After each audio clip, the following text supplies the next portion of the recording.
Hello friends, welcome to Homeo Medica. और आज हम देखेंगे कि एक्यूट केस को कैसे ठीक करना है और क्रॉनिक केस को कैसे ठीक करना है। तो यहाँ पे एक्यूट केस को ठीक करने के लिए और क्रॉनिक केस को ठीक करने के लिए मास्टर हैनीमैन ने एफोर्जन नंबर 5 में कुछ लाइंस डिस्कस किए हैं, जो कि हम यहाँ पे देखते हैं। तो यहाँ पे जैसे कि मास्टर हैनीमैन एफोर्जन नंबर 5 में कुछ पॉइंट डिस्कस किए हैं कि सबसे पहला यहाँ पॉइंट ये है कि most probable exciting cause.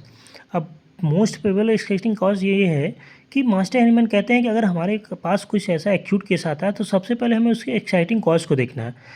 Acute case में सबसे पहले एक्साइटिंग कॉज देखने का मतलब ये हुआ कि अगर कोई भी व्यक्ति आता है जो सडन उसके कोई कंडीशन है, जो कि सडन उसकी कंडीशन बढ़ जाती है, तो उसके पीछे का कुछ ऐसा एक कॉज होगा जो कि उस पर्सन के एक्यूट कंडीशन को एक्साइट कर रहा है। अब उस कॉज को कोई भी हो सकता है, तो उस कॉज के ऊपर हमें क्या करना है कि एक ऐसी मेडिसिन का सिलेक्शन करना है जो कि उस कॉज को रिमूव करे और उसके लिए एक सिमिलम साबित हो। तो यहाँ पे मास्टर हैनीमैन कहते हैं कि ऐसी कंडीशनों के लिए हमारे पास कुछ ऐसी मेडिसिन्स हैं जो कि आगे चल के हम मेंटल सिम्टम पे देखेंगे, जो कि फॉर्मूला नंबर 210 से 230 के बीच में उन्होंने डिस्कस किया है। तो वहाँ पे उन्होंने एक लाइन डिस्कस किया है कि अगर कोई भी पेशेंट आता है एक्यूट कंडीशन में है, तो सडन ऑनसेट कंडीशन में उन्होंने कुछ मेडिसिन बताई, जैसे कि बेलाडोना, हायोसाइमस, स्टामोनियम, कि इन सब मेडिसिन को अगर कोई भी पेशेंट सडन ऑनसेट में आता है तो हमें इन मेडिसिनों का सिलेक्शन करना है उसके सिम्टम के अकॉर्डिंग। उसके साथ में हमें एंटी मियाज़मेटिक ड्रग भी देना है, ताकि जो उसके वायलेंट कंडीशन डेवलप हुई है, तो उस वायलेंट कंडीशन और जब सेकेंड टाइम ये उसकी सिचुएशन आएगी तो इससे भी ज़्यादा खतरनाक ना हो, इससे भी ज़्यादा डेंजरस ना हो, इसलिए उसको हम लास्ट में एक एंटी मियाज़मेटिक ड्रग देंगे जो कि इसके ये कंडीशन है या इस सिचुएशन को दोबारा रिपीट ना हो। इसलिए उन्होंने इसके बारे में फर्दर फॉर्मूला नंबर 212 213 में उन्होंने डिस्कस किया है।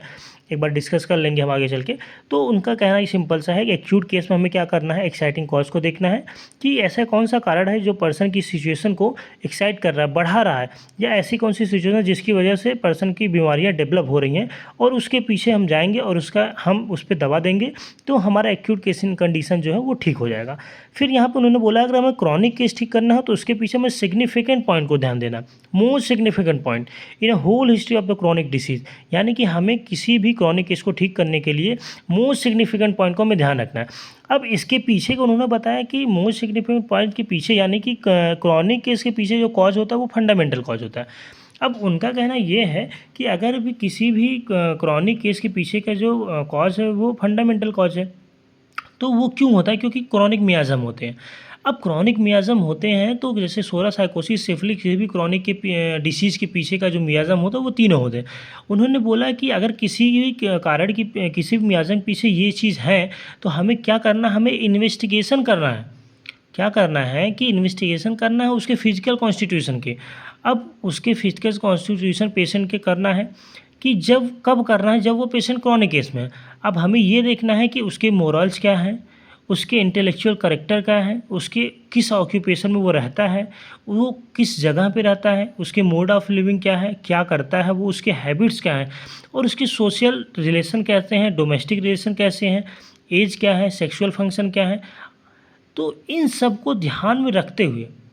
हमें एक मेडिसिन का सिलेक्शन करना है और तब जाके हमारा क्रॉनिक केस ठीक होगा। यानी कि जब हमें कोई भी क्रॉनिक केस ठीक करना है तो सबसे पहले हमें इन सब चीज़ों को ध्यान में रखना है कि वो कैसे,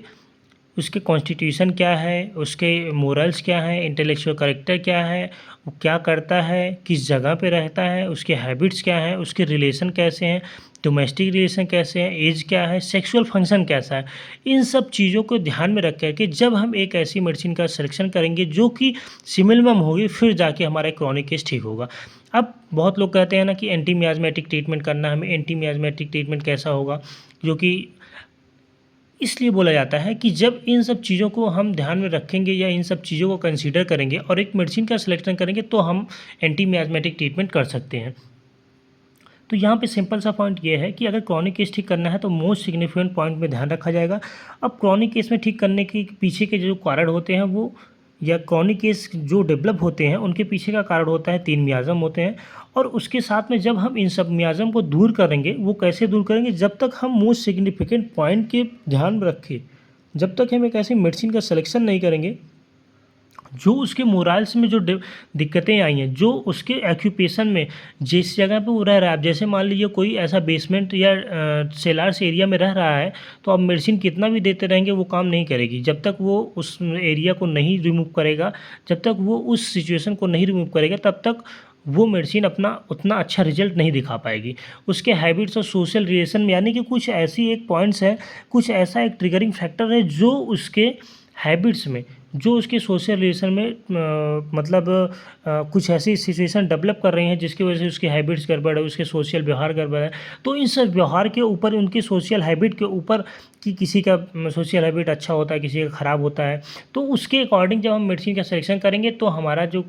सिमिलम निकल के आएगा, फिर वो एक ऐसी सिचुएशन डेवलप करने के साथ साथ में जो हमारा मियाज़म है, उस मियाज़म को दूर करेगा और तब जाके हमारा एक क्रॉनिक केस ठीक होगा। यानी कि अगर हमें क्रॉनिक केस ठीक करना है तो मास्टर हैनीमैन के अकॉर्डिंग हमें मोस्ट सिग्निफिकेंट पॉइंट जो उन्होंने बोला है, मोस्ट सिग्निफिकेंट यही सब है: moral, sexual, mode of living, habit, domestic relation. तो इन सब को ध्यान में रखना है, फिर जाके मेडिसिन का सिलेक्शन करना है, फिर जाके हमारा केस क्योर हो जाएगा। Thank you.